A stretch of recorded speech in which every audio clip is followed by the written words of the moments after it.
Excel එකේ format painter එකට මෙච්චර ලොකු දෙයක් කරන්න පුළුවන්ද?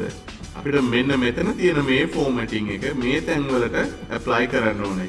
අපි සාමාන්‍යයෙන් කරන්නේ formatting තියෙන data එක highlight කරලා format paint කියන එක click කරලා ඒ formatting එක අපිට ඕන තැනක highlight කරලා apply කරන එක. දැන් ආයෙ apply කරන්න ඕන නම් මම මොනවද කරන්නේ? මේක highlight කරලා format paint මෙතනට ඇවිල්ලා apply කරලා ඉවරයි. ඉතින් ඒකම අපිට continuously repeat කරන්න පුළුවන් කිසි ප්‍රශ්නයක් නැහැ.